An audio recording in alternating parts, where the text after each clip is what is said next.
Hello everyone, welcome back to the channel, and welcome back to Microsoft Flight Simulator. And welcome to this beautiful EMB-121 made by Embraer in Brazil. We're going to be taking a look at the aircraft today, going through our normal list of items. We're going to start out with textures, take a listen to some of the sounds of the aircraft, do a general overview of the cockpit, take a look inside of the cockpit, and then take it up for a flight. We've got about a 23-minute flight, but we've got 3 stops in between there, so that'll give us a lot of options to get a feel for the aircraft. But let's get started with textures first and foremost. Let's begin. Alright, getting started straight away with the textures. This is going to be a blind jump in for me. I haven't looked at the textures on the aircraft up until this point. Let's get rid of that depth of fielding as well. So we're starting out here at the nose gear. I'd say I'm pretty well impressed. I think it's very well modeled nose gear. Obviously, it's a completely custom nose gear assembly. There is no nose gear like this nose gear in the sim. No interior detailing to speak of.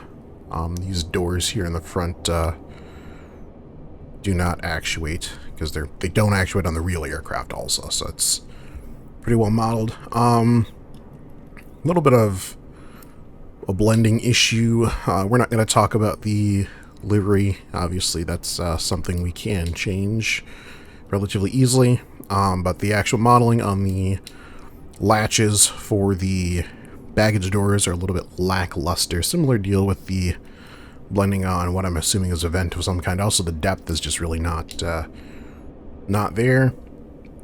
But if you step back to, okay, a good way is probably about here. You can't really tell, but you get here or closer, and it's no bueno. Let's continue the underside. Quick look at the underside here.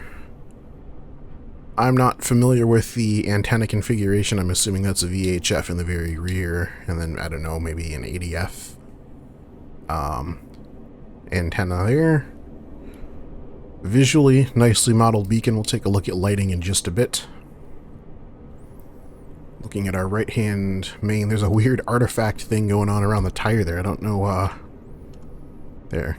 Thought I got rid of my depth of field. So that was actually a flight sim issue. It was a depth of field issue with flight sim, so we will let that go. I really like the modeled erosion and leaking oil on the strut. From a distance it looks good.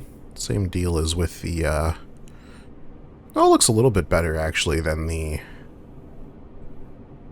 latches for the main baggage doors. No wheel detail. I can't see, a brake or anything in there. Front side of the wheel looks relatively good. Again, no detail through those front spoke holes. Coming up to the motor. Obviously, we've got a twin turboprop setup. I'm assuming these are PT6s. No! Patented sample test passed today. But that intake does go pretty deep, so I will give credit where credit is due. Coming up to the spinner. Relatively good detail on the spinner. Prop blades look adequate. They're not great, but they're not terrible. Oh wow, look at that. Okay, so you actually get a little bit of depth in the turbine side. Once you make that 90-degree turn, though, it is just the same nacelle material. So it's on the outside. Again, just a little bit lackluster on the engine latches. Engine latches don't open, so maybe we'll let that go. Wing lights on this aircraft. I will say I did a little bit of flying with this aircraft before making this video at night. And the lighting package on this aircraft, whether day or night flying, looks great. The lack of so there's lens material enough to cover this whole gap. It's just all of what should be here is over here. Is that the same on the also this line between, I guess, like the leading edge and the forward leading edge looks poor. This is unacceptable, in my opinion. Let's go over to the other side and see if that's that same situation there. Haven't gotten up close with this aircraft yet. Yeah, no. So on this side, it's correct. That is what I would expect. I don't know. Is my nav and strobe on this side screwy? Yeah, it is. So I don't know. Everything on the right side of the aircraft is just shifted a little bit as far as the lenses go, but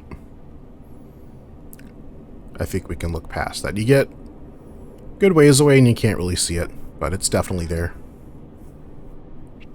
Continuing, let's take a look at the top side of the aircraft. Looks like we've got a loop antenna, another VHF, maybe a GPS antenna or something on the top. Twin pitot tubes for your alternate and primary static sources. Something else we might have to try to look for is see if we can see a static port. I'm actually not terribly familiar with this aircraft in its real-world operation, so I'm not going to be able to give you too many cool tidbits about it. Looks like we've got a combination of heated and a boot for anti-ice. I'm guessing, yeah, so you probably have bleed heat there from the metal, and then above that you've got a boot system on your vertical stabilizer. Horizontal stabilizers are all boots. Love the vortex generator detail on the tail of the aircraft. Very cool to see. Love to see more of this on airplanes. Obviously it's done when it makes sense, but it's a cool detail to see. Static wicks are looking, if I'm being honest, I mean, I shouldn't say poor. There's just no detail to them. We've got I'm assuming that's going to be our rear nav light, and then the strobe is down below.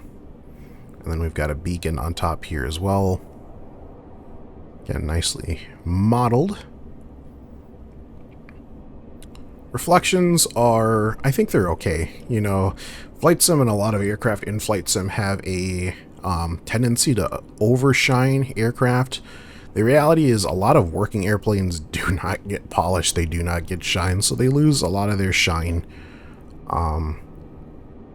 I think this is fine in terms of reflections. The parts that are shiny, like the prop spinner and the engine exhaust there, are shiny. And I don't think we need to have an overtly shiny airframe. It's like the static wicks on the control surfaces are the same, or those vortex generators. And I think that's about it. We were going to look for a static port somewhere on the airframe. I don't know if we're going to find one. Sometimes towards the empennage. Well, I don't think we're going to find one, so we will continue. I'm not sure if that's just incorrect modeling, if I just don't know where to look, or if this aircraft actually has a non-external static port. Like if it does something with, well, no, you would need a separate source other than the ram air going in the pitot tube. But anyway, I'm not seeing one. Doesn't necessarily mean it's not modeled correctly. Let's go hop in the cockpit and see what we've got going on there. Alrighty, now in the cockpit of our little Embraer turboprop, we do have a relatively basic EFB here. We can open up baggage doors, add a GPU. There are some nice customization options with the front panel and the glare shield, so we can go to an old style glare shield, which gives a little bit less protection, and then the new style. We can have a old school fuel panel, or the new. Well, right now I've got the new up with the switches, or you can have with the lights, or you can have the old school analog one where these change condition. Yeah, it's not going to do anything now because I don't have power on. So we're going to go with that one. And then last, we can change it, not last, but we can change up our panel color. We can go between the blue and this beige. We're sticking with blue today. And then we can change our GPS system. So right now I've got the GNS 530. There is the optional GTN or GNT 750. If you have that installed, either the freeware or the more advanced payware versions. But we'll go back to the GNS 530 for now. You can load up your aircraft full of passengers. You can manually set your fuel weight. Add some baggage. Hit apply. Weight and fuel. And then if you want to save this for a later time, you can. Then we can head over to the checklists page. And this is where I'm actually very impressed. There are... there's a lot of checklists. So let's go. So yeah, there's 13 checklists. That's insane. So you've got your pre-flight inspection. You can go through all of these. And I mean, it's nuts. I don't think we're going to be following the checklists today. We're just going to kind of do our own thing. But very, very, very well done checklists. As far as cockpit detail, I think it's sufficient. I don't think it's really great. I don't think it's bad. Again, fully customized or fully custom cockpit. So credit where credit is due.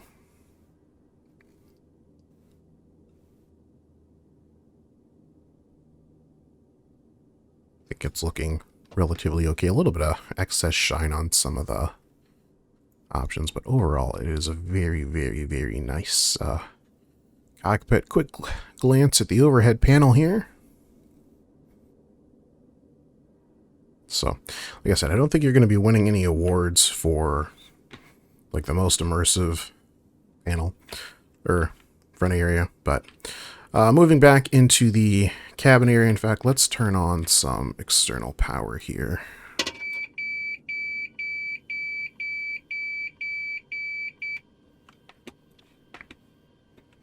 And then we'll turn on our, where are you? Seatbelts, no smoking. Turn on the cabin lights.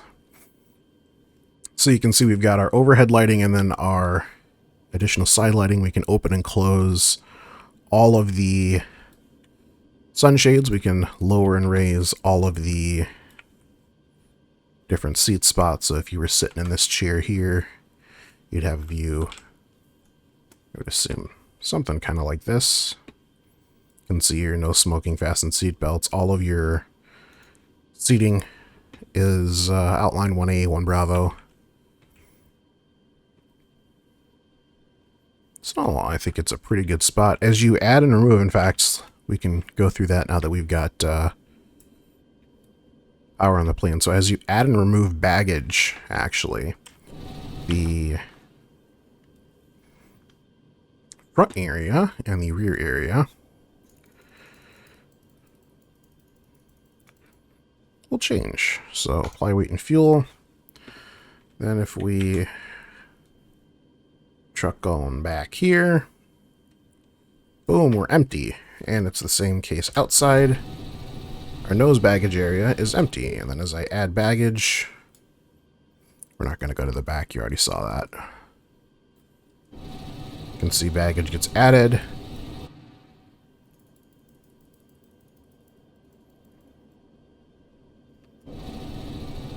So there you go. So sort of dynamic loading. It's at least a visual representation.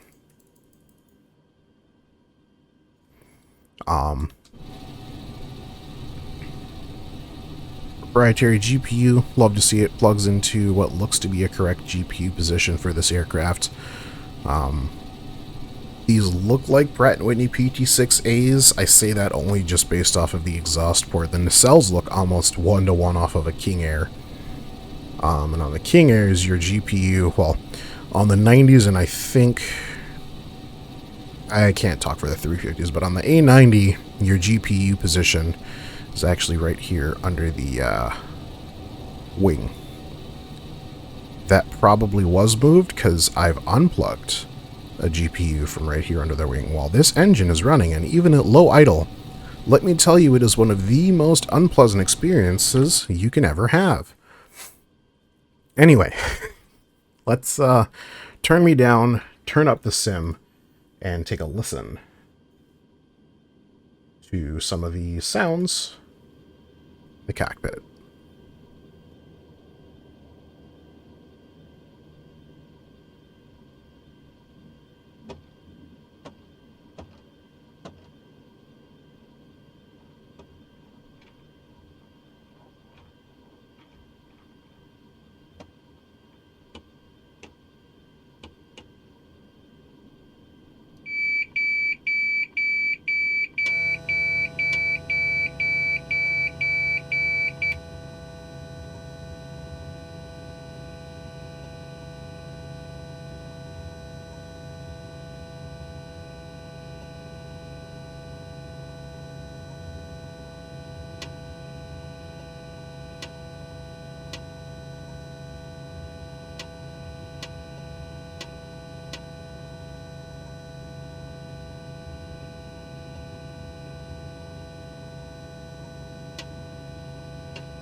So all in all, not a whole lot to go off of as far as the sounds in the cabin. I think the ones that are modeled well. There just aren't a lot of them. Oh, one other little quick tidbit is you can add and subtract window shades on both the pilot and first officer side. It is modeled on the outside. I'm not sure if you can see that there. Let me turn off the old EMB. But there you go. You can model the side window shades. I would assume these are only used for parking. The little visors do tilt up and down, but that's about all you get out of them.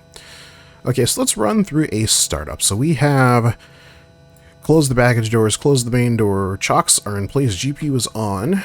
We'll go ahead and turn on our anti-collision lights. That should be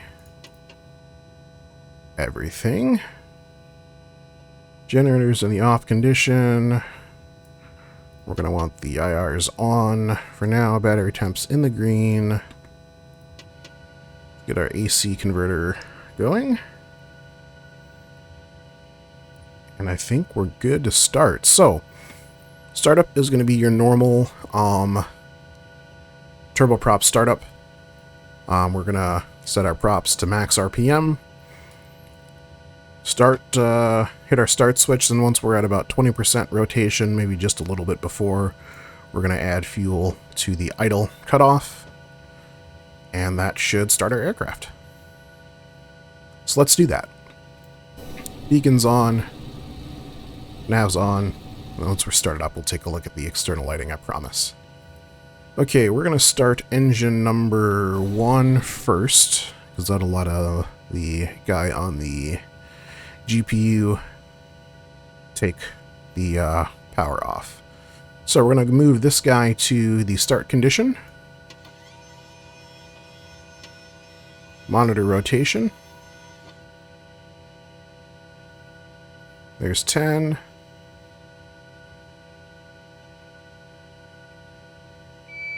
And fuel. It's an oil pressure indication, that's fine. Or hydraulic pressure, I think, actually. Prop rotation. Can't see my ITT. Need you to go away.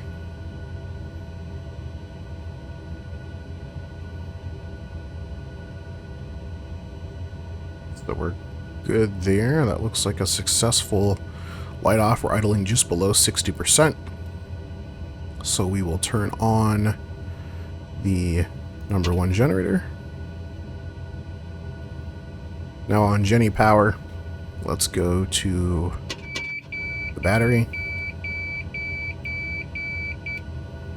And we'll have our ground guide disconnect the GPU, check park brake is set. I don't even know where the park brake is. Down here somewhere? Oh, no, it's this. Park brake's on. So get rid of the chocks. I think park, is that? Yeah, on. Ditch the chocks. And then we will start engine number 2. Same process as before. Nope, that's the wrong way. Alright, got our rotation up 10%. Throw in fuel. ITT is rising. Oil temps in the green.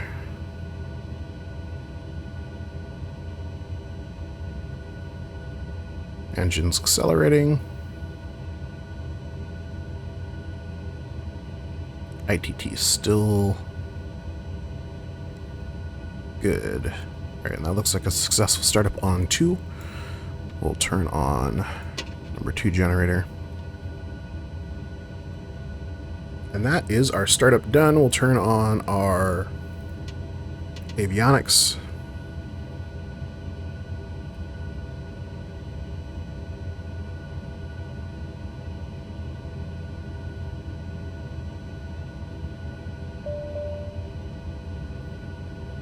I think that was an autopilot bark at us.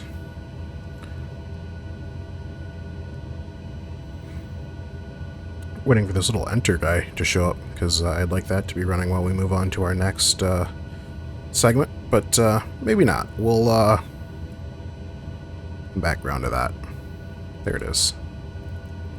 Alright, stepping outside. You can see we're now successfully started up. Take a look at some of our external lighting. We will start with the taxi lights. Now, I absolutely adore the lighting settings on this aircraft. I think they are some of the best out of the box for an aircraft at this price point. Let's take a look at the taxi lights. I'm blown away. I love them. The thing I really love about them, so obviously they're bright. They've got a good cast, but watch this. As I go around from the central point, you get this cool, like 1980s style flare. I don't know if you can see that or not. I don't know if that's coming through on the video. But do you guys remember like those old AV, right there where I'm at right now. And I zoomed in and messed it up. But like, do you guys remember the videos from the 1980s where like there'd be like F-117s or something and it made this like weird bluish hue burning? I'm dating myself so bad. Not 1980s, it was like 1990s, early 2000s. Anyway, that's the taxi lights. The landing lights are a similar deal. Again, very bright, very nice cast. Bright from pretty much all angles. I love them. Strobes. You got one on each wingtip. And was I correct about the tail? Nope, I got them perfectly backwards. Strobe is on the top. And the nav is on the bottom. They do displace a little bit when you're,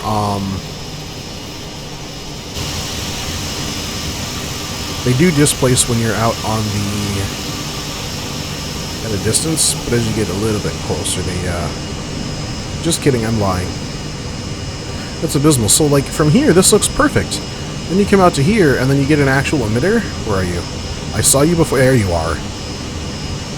There, yeah. And it's the same thing with the strobe. So you come out, you come into here. Perfect. Keep that. Make that a thing. What is that? I digress. Wing lights. Wing lights are also very nicely modeled on the aircraft, especially at night. In fact, let's change it to night so we can really get a feel for what's going on with the lighting situation. Let's just light up everything.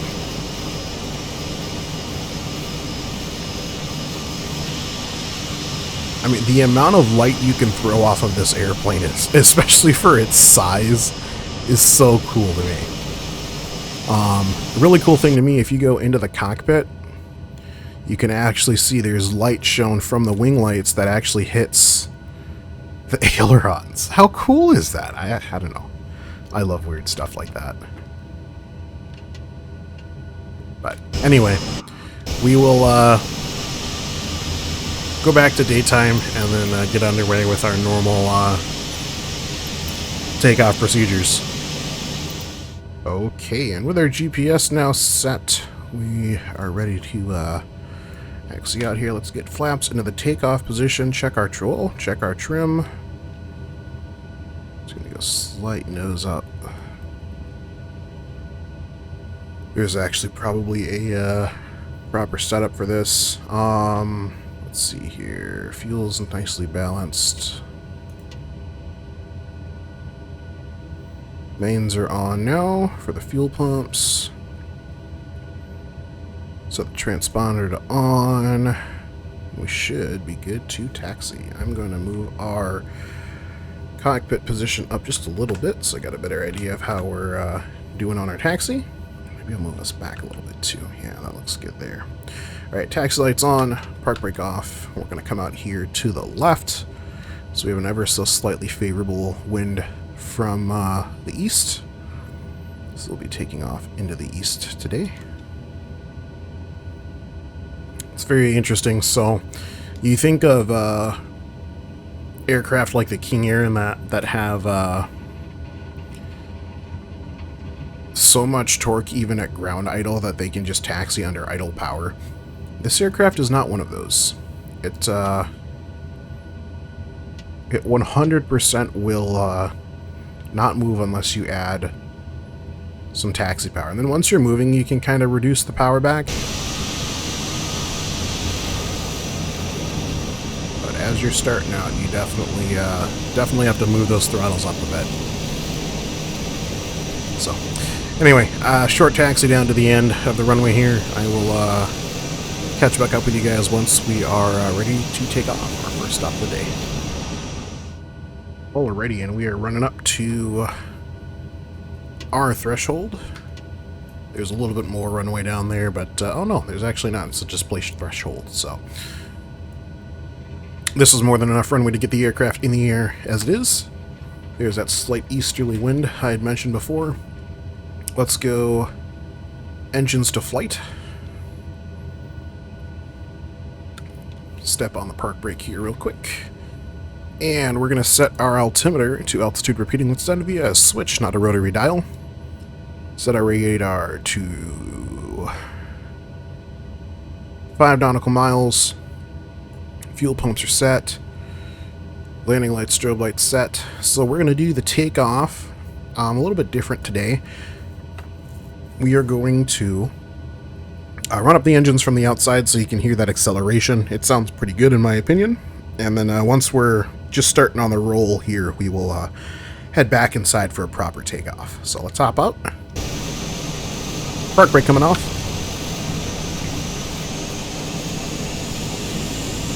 And watch this nose gear squat.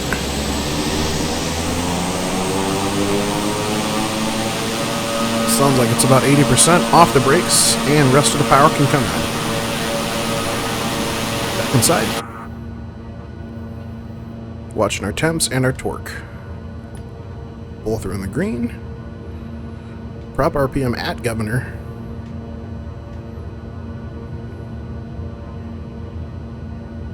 The aircraft's getting light on its feet. Gentle pullback. Tap of the brakes, gear coming out. And we're coming out to the right. Flat protraction speed all the way up to 140. I don't think we'll need it for most of this departure. We've got more than enough power and not nearly enough weight on board. So we'll bring them in around 120. And we'll keep pitching, I don't know, about 500 feet-ish a minute. Flaps can come up. Then we'll just get some more speed up to 1,000. It's an interesting VSI that we have. It's not...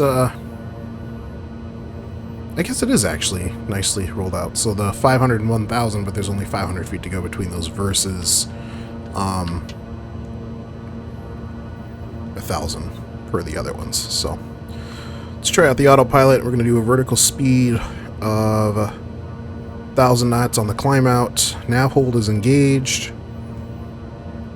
And we'll see how the autopilot tracks. I mean, in my book, it's doing good. This is an AOA indexer up here. That's always cool to see. And then this is your autopilot indication panel over here. What's going on? So autopilot's on, yaw dampener's on, heading's off, or what is this, back course, I think? Nav's on, approach is disarmed. And then it's off also. We don't have a glide slope because we're taking off. Vertical speed mode, and then once we get up to 4,500, which is what I've got it set to, we'll capture that altitude, and we're tracking the GPS and not the nav. Let's take one more look outside.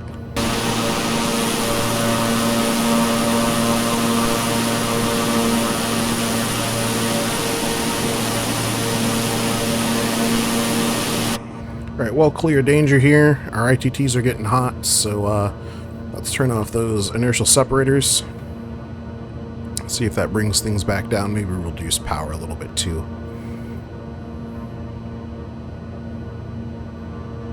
Just to get them back around the 750-ish range. It's a little bit of power back, but again, we're cruising nice and happy. 1,000 feet per minute, already at 2,500 feet now. En route for our first stop of the day. I did end up, I'm going to cut one of our stops out, so we're only going to be doing two stops today. Our one stop and then our initial final landing. And then we'll hop into a different paint scheme of a similar variant of this aircraft and take a look at that. So I will catch up with you guys once we are on approach to our first stop of the day. Alrighty, so in true sample fashion, I've completely and totally overflown the aircraft. There's our destination, there are we, and there's our altitude. So let's start a descent here. Let's start a left-hand turn. We'll get the landing lights back on as well. You can see very, very densely packed Brazil down there.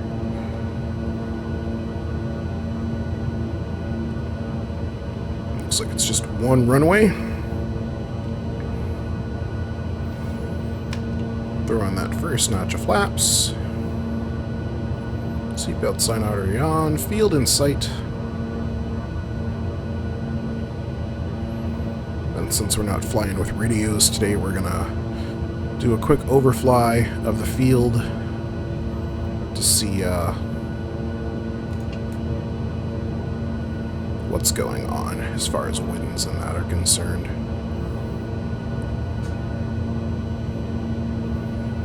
Then our final stop of the day will be Rio de Janeiro, the downtown airport with Christ the Redeemer in the background. Very scenic, probably globally iconic scenery.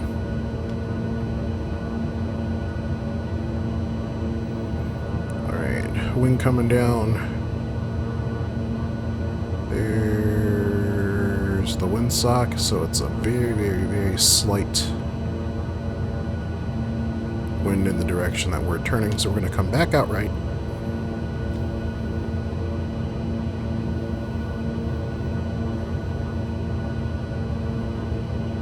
Going gear down.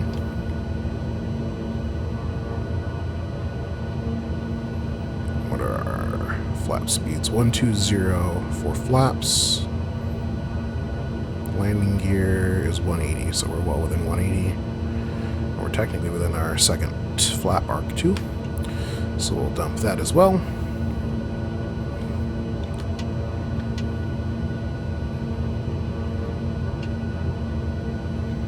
Got a little bit of power.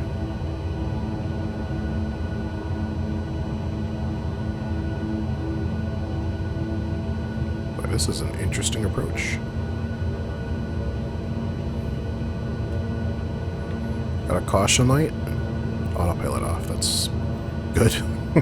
We want that.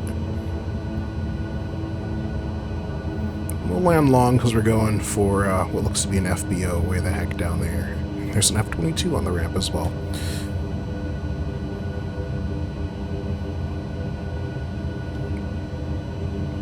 Extending just a little bit.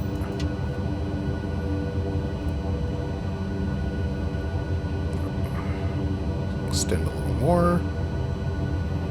Add some power.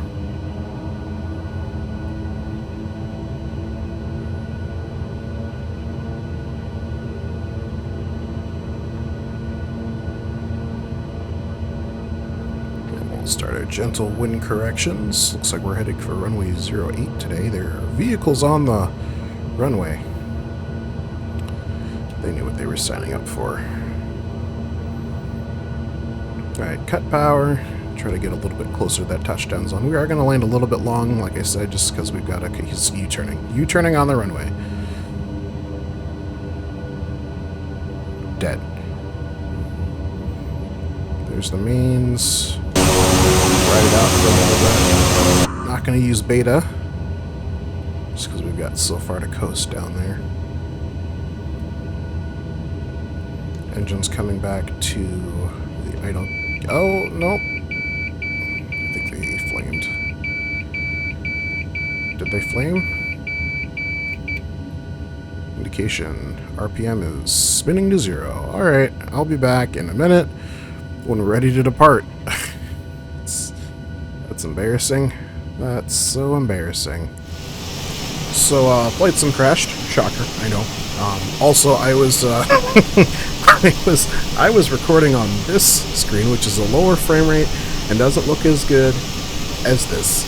So, we're gonna come back here. We are in a French Air and Space Force paint scheme now. We're gonna be flying, overflying Paris en route to our destination.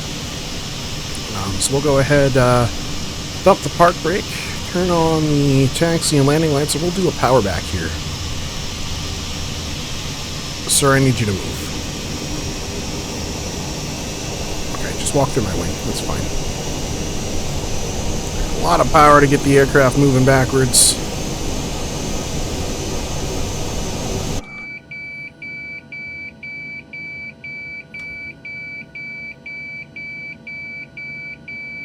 Well, that did not work.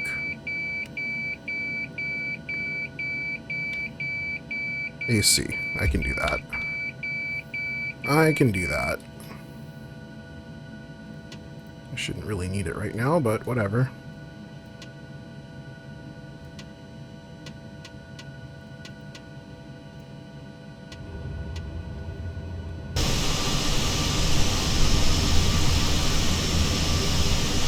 Okay, let's try power back. Round 2. Let's go full power on the motors. We were in the idle detent before. Now we're in not messing around mode.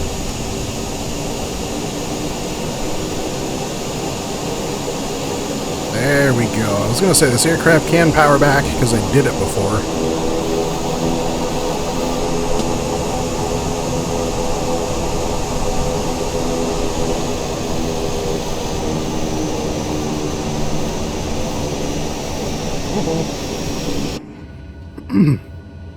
Losing control. Alright. Let's go. Idle detent, which we are at. And we are now rolling.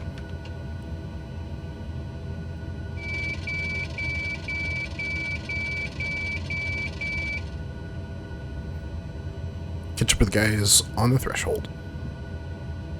Already rolling on the 2.5 left now. Get reconfigured. We'll do a tactical style takeoff this time around. We'll keep our altitude low and do a big hard pull out at the end of the threshold. 2.5 left being the narrower of the two runways. Do a similar style of departure here. Just gently get on those brakes. I do actually really like the big deflections in the nose gear. I think if I had a better brake axis setup, I might have a little more luck.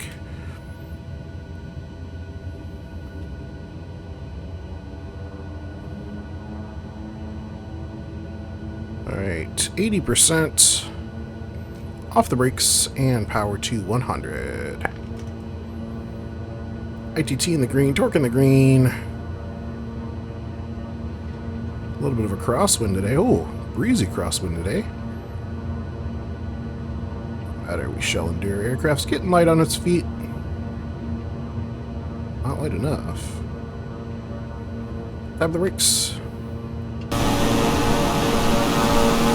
Oh, it was a closed runway. Whoops.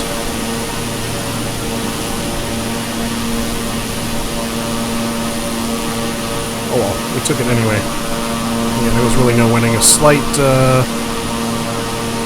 tailwind, but nothing to really make that much of a difference to us. So we'll get turned around here, we'll overfly Paris, and touch down at our final destination for the day, and then close out the old video.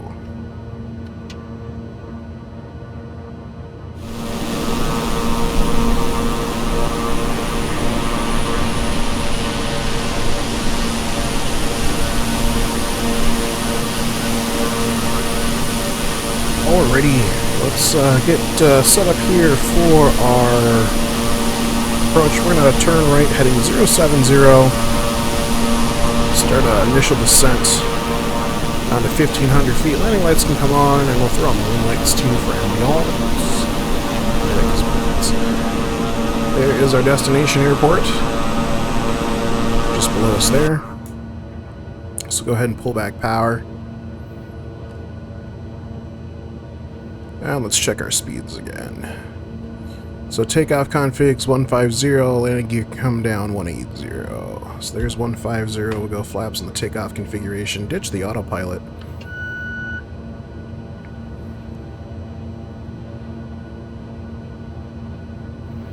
Try and get nestled in here.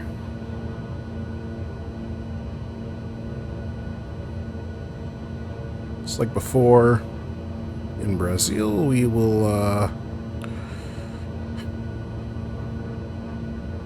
overfly the field. Unlike in Brazil, we will experience massive frame drops. I think that's because of Charles de Gaulle in the background. I've got custom scenery there, and then FSLTL. Or that's not Charles. Yeah, that is Charles de Gaulle.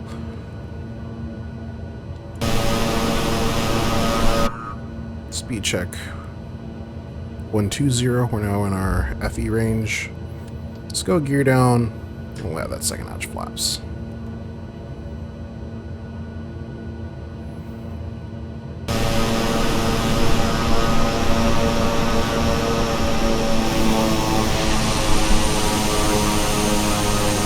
My landing lights are on. There we go. Fully configured.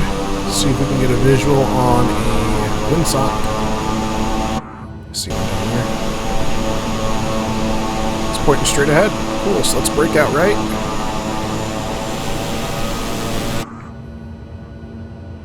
And come back around. Do effectively a staggered 360-degree turn, and fly straight in.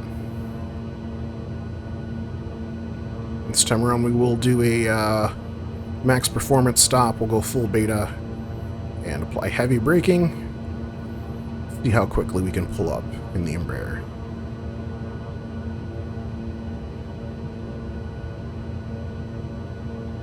Gauge lighting looks really good in my opinion. I really like it.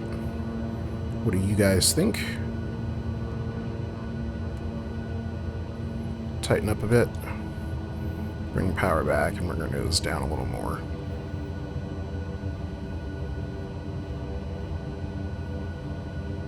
I think that is really where this aircraft shines, is with both the external and internal lighting. Everything else is, I'd probably say, like a mid-grade. As far as the handling of the aircraft, it handles well. It's docile like you'd expect out of a turboprop. You know, you bang around your controls and nothing too dramatic happens. I can't see the VASI.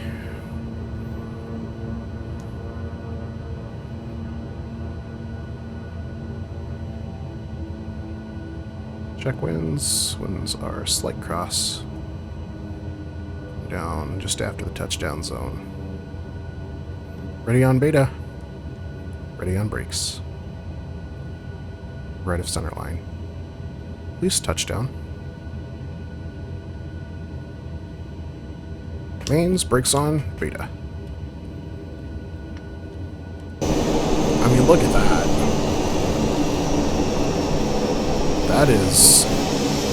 That's a short touchdown, my friends. Holy smokes. Holy smokes, is that a short touchdown. Anyway. That is the EMB-121, I believe. I do apologize if I got the name wrong. Fun little zippy airplane. There's quite a good selection of third-party paint schemes and liveries on various places. Oh, I flew that whole route in the idle V10. Oh well. So I would definitely say this is worth checking out. It's going to be a long-term or alongside airplanes like the Cessna 414. So, but that's going to do it for this video, you guys. What are your thoughts on this aircraft? If you have it, are you going to pick it up? If so, why or why not? And I will see you in the next video. As always, you guys, take it easy.